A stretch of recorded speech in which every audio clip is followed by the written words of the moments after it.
पढ़ेंगे एसिड या अम्ल का रासायनिक गुणधर्म। ठीक है, तो यहाँ पर एसिड का रासायनिक गुणधर्म है, तो पहला रासायनिक गुणधर्म है, ध्यान देना, एसिड यह धातु के साथ रासायनिक प्रक्रिया करके H2 गैस मतलब हाइड्रोजन गैस मुक्त करता है तथा क्या बनाता है, लवण बनाता है।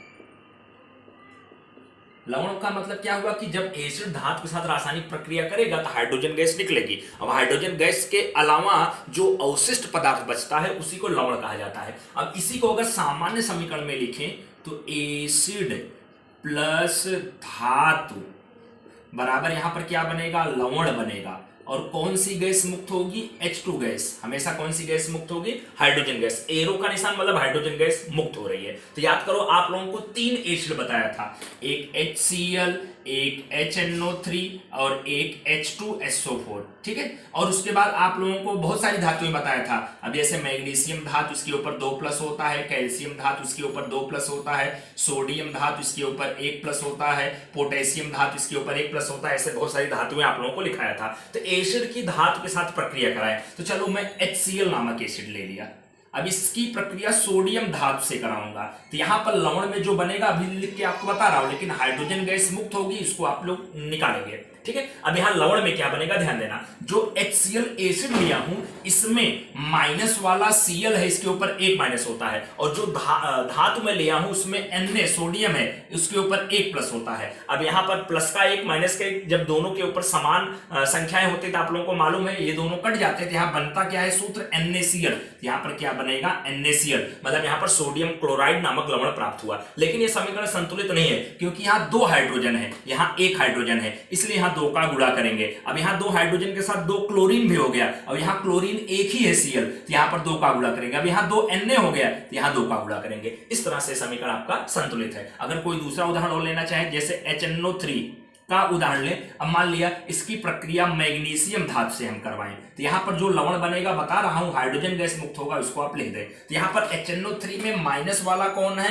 NO3, इसके ऊपर 1- होता है, आपको बताया था। और जो धातु लिया हूं उसमें Mg है, Mg के ऊपर कितना प्लस होता है, 2+ होता है। ठीक है, अब यहां पर संख्या बराबर नहीं है, सूत्र कैसे बनाया जाएगा, तिरछा गुणा करेंगे। 1 का गुणा Mg में करेंगे, Mg, 2 का गुणा NO3 में करेंगे, तो NO3 में ऐसे ब्रैकेट बना के ट्वाइस करके लिख देंगे, तो MgNO3 का ट्वाइस हो जाएगा, MgNO3 का ट्वाइस, मैग्नीशियम नाइट्रेट। तो ये आपका लवण बन गया है। तो यहां फिर भी समीकरण संतुलित नहीं, क्योंकि यहां 2 हाइड्रोजन है, इसलिए यहां 2 का गुणा करेंगे। अब यहां 2 NO3, यहां 2 NO3 है, समीकरण आपका क्या है, संतुलित है। इसी तरह से आप लोग अगर H2SO4 ले, अब H2SO4 की प्रक्रिया मान लिया मैं कैल्शियम से करवाऊं, तो यहां पर जो लवण बनेगा अपने लिख रहे हैं, हाइड्रोजन गैस मुक्त होगी, उसको आप लिख दो। यहां पर H2SO4 में माइनस वाला SO4 है, इसके ऊपर कितना माइनस होता है, 2- होता है। और Ca कैल्शियम, कैल्शियम के ऊपर कितना प्लस होता है, 2+ होता है। अब दोनों पर संख्या सेम है, कट जाएगा, CaSO4 सूत्र बनेगा। यहां पर क्या लिख देंगे, लवण में CaSO4 कैल्शियम सल्फेट। तो इस तरह से आप देख रहे हैं, एसिड जब धातुओं के साथ प्रक्रिया कर रहा है तो यहां लवण बना रहा है, और हमेशा कौन सी गैस मुक्त कर रहा है, हाइड्रोजन गैस मुक्त कर रहा है। यहां 3 समीकरण, आप चाहेंगे तो यहां 4 धातुएं और 3 एसिड, 4×3 12 समीकरण बना सकते हैं। बोर्ड के एग्जाम में आपको सामान्य समीकरण के बाद एक ही समीकरण लिखना है, लेकिन यहां प्रैक्टिस के लिए आप लोग 6-7 समीकरण अच्छे से तैयार करेंगे। ठीक है, अब देखना इसका दूसरा गुणधर्म है, एसिड यह धातु के ऑक्साइड से प्रक्रिया करके लवण तथा पानी बनाता है। क्या क्या बनाता है, लवण और पानी। यहां पर एसिड प्लस धातु का ऑक्साइड बराबर यहां पर क्या बनेगा, लवण प्लस पानी मतलब H2O। तो सामान्य समीकरण में यहां हमेशा H2O आएगा। अब यहां पर समीकरण हमको लिखना है, तो 3 एसिड हैं, तो 3 एसिड में चलो मैं HCl नामक एसिड ले लिया। अब धातु का ऑक्साइड, तो किस धातु का ऑक्साइड बनाए हम लोग? चलो सबसे पहले मैग्नीशियम धातु का ही ऑक्साइड बना दे। Mg धातु का ऑक्साइड बनाए, Mg के ऊपर 2 प्लस है, ऑक्साइड बनाना है तो ऑक्सीजन से जोड़ेंगे, और ऑक्सीजन के ऊपर 2 माइनस होता है, आपको बताया था। अब दोनों पर संख्याएं सेम है, कट जाएगा, तो यहां पर क्या बनेगा? MgO magnesium oxide. यहां धातु का ऑक्साइड क्या हुआ?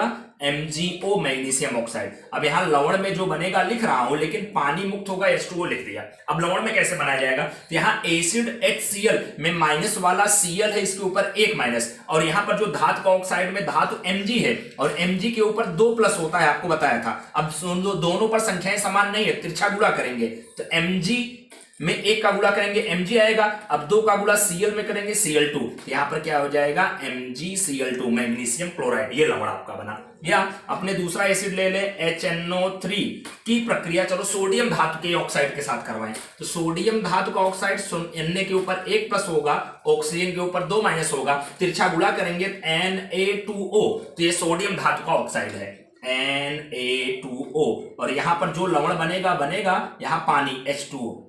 ठीक है, अब यहां पर ध्यान से देखना। हाँ, एक चीज और, ऊपर वाले समीकरण में देखना, समीकरण संतुलित नहीं था, क्योंकि यहाँ पर 2 हाइड्रोजन है और यहाँ 1 है, यहाँ 2 का गुणा कर देंगे, लेकिन 2 Cl और यहाँ 2 Cl। अब समीकरण यहाँ पर संतुलित था। अब यहाँ पर देखना ध्यान से, अब यहाँ लवण कैसे बनाएंगे? जो एसिड लिए हैं HNO3 में माइनस वाला कौन है? NO3, इसके ऊपर 1 माइनस है, और जो धातु का ऑक्साइड लिए हैं सोडियम, उसके ऊपर 1 प्लस होता है, दोनों पर संख्या समान है, NaNO3 बन जाएगा, सोडियम नाइट्रेट, यहां NaNO3। अब देखना, समीकरण आपका यहां पर संतुलित नहीं है, क्योंकि यहां पर H2 है, मतलब 2 हाइड्रोजन है, और यहां हाइड्रोजन क्या है? सिर्फ 1 है, इसलिए यहां पर 2 का गुणा करेंगे। अब यहां 2H हो गया, तो यहां 2H है। अब यहां पर 2NO3 है, अब यहां पर NO3 आपका क्या है? सिर्फ 1 है, तो यहां पर देखना, यहां 2 का गुणा कर देंगे। अब यहां पर 2Na हुआ है और यहां 2Na है। अब समीकरण आपका क्या है? संतुलित है। इसी तरह से अगर हम तीसरा एसिड ले H2SO4 की कौन सी धातु के साथ अपक्रिया करवाएं अपने? चलो अब यहां पर पोटेशियम धातु के साथ अपक्रिया करवा दे। K के ऊपर 1 प्लस होता है, ऑक्सीजन के ऊपर 2 माइनस है, तो यहाँ K2O, तो यहाँ पर पोटेशियम धातु का ऑक्साइड क्या आएगा? K2O। अब यहाँ जो लवण बनेगा यहाँ पर पानी H2O लिख दे। अब यहाँ पर जो एसिड में लिया हूं SO4, यहाँ माइनस वाला है, 2 माइनस होता है, और जो धातु लिया हूं उसके ऊपर 1 प्लस होता है। अब यहाँ तिरछा गुणा करें तो K2SO4 आएगा, मतलब पोटेशियम सल्फेट आएगा, K2SO4। अब ये समीकरण आपका संतुलित है, क्योंकि 2 हाइड्रोजन, यहाँ 1 ऑक्सीजन 1 ऑक्सीजन, और 2K, और यहाँ पर 2K, और 1 SO4। तो इस तरह से एसिड जो है वो धातु के ऑक्साइड के साथ प्रक्रिया करके क्या करता है? लवण बनाता है और पानी मुक्त करता है। अब तीसरा गुणधर्म ध्यान देना, एसिड यह बेस के साथ प्रक्रिया करके लवण तथा पानी बनाता है। इस प्रक्रिया को, कौन सी प्रक्रिया? जब एसिड बेस के साथ प्रक्रिया करे, इस प्रक्रिया को उदासीनीकरण की प्रक्रिया कहते हैं। कौन सी प्रक्रिया कहते हैं? उदासीनीकरण की प्रक्रिया कहते हैं।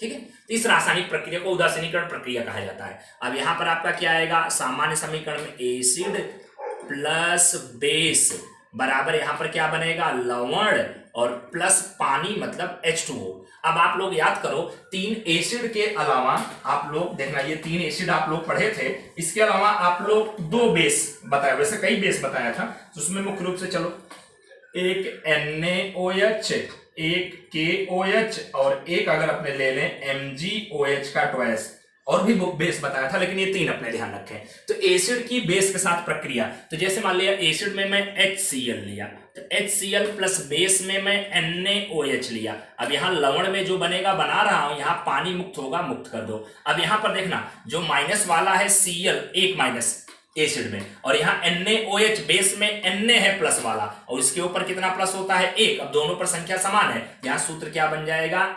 NaCl, सोडियम क्लोराइड, ये आपका लवण बन गया। और समीकरण आपका यहाँ संतुलित है, दो हाइड्रोजन, यहाँ एक एक, दो हाइड्रोजन, एक ऑक्सीजन, एक एक Na, एक Cl, एक Cl। या अपने दूसरा एसिड ले HNO3, अब इसकी प्रक्रिया KOH नामक बेस से करवाएं, तो यहाँ पर HNO3 में माइनस वाला NO3 है, उसके ऊपर एक माइनस, और KOH में प्लस वाला K है, इसके ऊपर एक प्लस, संख्या समान है। यहाँ सूत्र क्या बन जाएगा, KNO3, और पानी तो आपका बनेगा ही बनेगा, मतलब पोटेशियम नाइट्रेट। ये समीकरण भी क्या है, संतुलित है। अगर मान लिया हम H2SO4 की प्रक्रिया MgOH के ट्वाइस के साथ करवाएं, तो यहाँ पर जो लवण बनेगा, यहाँ पानी H2O लिख दे, तो यहाँ पर देखना ध्यान से, H2SO4 में SO4 के ऊपर दो माइनस है, और MgOH में मैग्नीशियम के ऊपर कितना प्लस होता है, दो प्लस होता है। अब दोनों पर संख्या समान है, तो यहाँ पर MgSO4 मतलब मैग्नीशियम सल्फेट बनेगा, और यहाँ पर पानी मुक्त हुआ है। लेकिन ये समीकरण संतुलित नहीं है, क्योंकि यहाँ दो और यहाँ दो दो, चार हाइड्रोजन इस साइड है, यहाँ दो का गुणा कर दे, अब यहाँ चार हाइड्रोजन हो गया। तो इस तरह से एसिड जो है बेस के साथ रासायनिक प्रक्रिया करके क्या करता है, लवण और पानी बनाता है, और इस रासायनिक प्रक्रिया को हम उदासीनीकरण की प्रक्रिया कहते हैं। यहाँ पर देखना, तीन एसिड और तीन बेस, तो तीन तिया 9 समीकरण बनाया जा सकता है। यहाँ पर मैं 3 समीकरण बनाया हूं, और समीकरण आप लोग बनाने का प्रयास करना, ठीक है। अब देखना अगला गुणधर्म है, ध्यान देना, एसिड यह धातु के कार्बोनेट से प्रक्रिया करके लवण, पानी तथा CO2 मतलब कार्बन डाइऑक्साइड गैस बनाता है, ठीक है। यहां पर देखना, इसको आप सामान्य समीकरण में अगर अपने लिखें, तो यहां पर देखना ध्यान से, एसिड प्लस धातु का कार्बोनेट बराबर, यहां पर क्या बनेगा, लवण प्लस पानी और plus CO2 carbon dioxide gas, ठीक है। अब ये सामान्य समीकरण हुआ। अब इसको रासायनिक समीकरण के रूप में लिखें। अब एसिड में हमारे पास ध्यान देना 3 एसिड हैं, तो 3 एसिड में मैं HCl नामक एसिड ले लिया। अब प्लस धातु का कार्बोनेट, तो कार्बोनेट आयन होता है CO3 के ऊपर 2 माइनस होता है। अब किस धातु का कार्बोनेट मैं बनाऊं, चलो सोडियम धातु का अगर मैं बना तो Na के ऊपर 1 प्लस होता है, तो यहां पर तिरछा अगर गुणा करेंगे तो Na2CO3 सोडियम कार्बोनेट, तो यहां पर Na2CO3। अब यहां लवण में जो बनेगा लिख रहा हूं, प्लस H2O और प्लस CO2 यहां पर लिख दो, मतलब पानी और कार्बन डाइऑक्साइड गैस निकलेगा। अब यहां पर लवण में जो बनेगा उसको यहां पर आपको बताना है। यहां जो धातु का कार्बोनेट लिया उसमें धातु Na है, उसके ऊपर 1 प्लस, और यहां माइनस वाला कौन है, Cl है, 1 माइनस। यहां पर तिरछा गुणा करेंगे तो क्या बनेगा, NaCl। यहां पर लवण क्या बना, सोडियम क्लोराइड। लेकिन ये समीकरण संतुलित नहीं है, क्योंकि यहां पर देखना ध्यान से, 2 हाइड्रोजन है और यहां पर एक ही हाइड्रोजन है, यहां 2 का गुणा करेंगे। अब यहां 2 Cl हो गया, यहां एक ही Cl है, यहां 2 का गुणा करेंगे। अब यहां 2 Na और 2 Na, और देखना CO3 1 है, अब यहां CO2 और O मिला के CO3 आपका हो गया। ये समीकरण आपका क्या हुआ है, संतुलित हुआ है। इसी तरह से और अगर अपने दूसरा उदाहरण लिखें तो HNO3 की प्रक्रिया हम किस धातु के कार्बोनेट के साथ करवाएं, चलो कार्बोनेट मतलब CO3 के ऊपर 2 माइनस, कैल्शियम धातु के साथ करवाएं, तो Ca के ऊपर क्या होता है, 2 प्लस, यहां पर कैंसिल हो जाएगा, CaCO3 कैल्शियम कार्बोनेट, तो कैल्शियम कार्बोनेट के साथ प्रक्रिया कराएं। यहां जो लवण बनेगा लिखेंगे पहले, यहां H2O और CO2 कार्बन डाइऑक्साइड गैस और पानी मुक्त कर दे। अब यहां पर प्लस वाला Ca है, इसके ऊपर 2 प्लस, और यहां एसिड में माइनस वाला NO3 है, इसके ऊपर 1 माइनस। अगर तिरछा गुणा करें तो यहां पर आपका आएगा Ca और NO3 का ट्वाइस, मतलब कैल्शियम नाइट्रेट, CaNO3 का ट्वाइस, CaNO3 का ट्वाइस, मतलब यहां पर 2 आया है, ये कैल्शियम नाइट्रेट। अब समीकरण यहां पर संतुलित नहीं है, क्योंकि यहां पर देखना 2 हाइड्रोजन है, यहां 2 का गुणा कर दें, 2 NO3 यहां 2 NO3 है। अब समीकरण आपका क्या हो गया है, संतुलित हो गया है। इसी तरह से अगर मैं तीसरे एसिड की चर्चा करूं H2SO4, अब इसकी प्रक्रिया किस धातु के कार्बोनेट के साथ प्रक्रिया कराऊं, चलो मैग्नीशियम धातु का कार्बोनेट बना दो। Mg के ऊपर 2 प्लस होता है और CO3 के ऊपर 2 माइनस, यहां सूत्र क्या बन जाएगा, MgCO3। अब यहां लवण में जो बनेगा क्या बनेगा, यहाँ H2O और CO2 कार्बन डाइऑक्साइड गैस और पानी लिख दिया। अब यहाँ लवण अगर अपने बनाएंगे तो यहाँ एसिड में माइनस वाला SO4 है, 2 माइनस होता है, और यहाँ प्लस वाला Mg है, 2 प्लस होता है। यहाँ पर क्या बनेगा, MgSO4, और ये समीकरण आपका संतुलित है क्योंकि 2 हाइड्रोजन, यहाँ 2 हाइड्रोजन है, और ये बना मैग्नीशियम सल्फेट। इस तरह से एसिड धातु के कार्बोनेट के साथ प्रक्रिया करके क्या करता है, लवण बनाता है और पानी बनाता है और कार्बन डाइऑक्साइड गैस मुक्त करता है। तो इस तरह से